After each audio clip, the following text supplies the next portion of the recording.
और आरएसएस के 100 वर्ष पूरे होने पर आज प्रचारक और विद्या भारती के पूर्व यूपी के मंत्री सौरभ मालवीय पहुंचे। उन्होंने कहा है कि आरएसएस एक सामाजिक और सांस्कृतिक संगठन है जो समाज की सेवा के द्वारा राष्ट्रहित में लगातार काम कर रही है।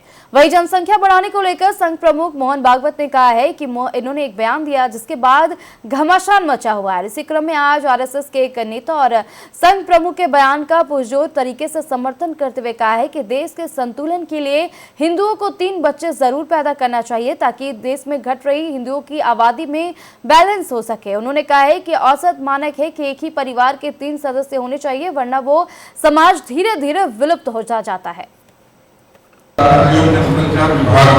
राष्ट्रीय स्वयंसेवक संघ एक सांस्कृतिक और सामाजिक संगठन है जो समाज में सेवा के द्वारा और शिक्षा के द्वारा, संस्कार के द्वारा अलग अलग प्रकार के क्षेत्रों में अलग अलग स्वयंसेवी संगठनों का स्वयं निर्माण करके, यानी अनुसांगिक संगठनों के द्वारा सामाजिक परिवर्तन के लिए भारत को एक समर्थ भारत, शक्तिशाली भारत, संपन्न भारत बनाने की दिशा में और राष्ट्र भाव का बोध हो, भारत बोध का बोध है, इस दिशा के लिए सतत कार्य कर रही है।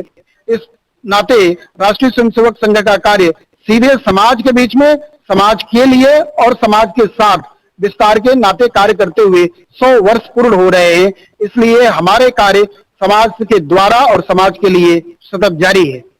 निश्चित तौर पर किसी भी देश और समाज की लंबे समय तक प्रक्रिया में बने रहने के लिए, अस्तित्व में बने रहने के लिए यह एक मानक है, एक औसत माना गया है कि एक परिवार के 3 सदस्य होने चाहिए, नहीं तो धीरे धीरे वो समाज विलुप्त हो जाता है। ये आज की आवश्यकता भी है और आज की नियंत्रण के लिए भी प्रासंगिक है। इस नाते यह उनका बयान राष्ट्रहित में है जिसका समाज अभिनंदन कर रहा है।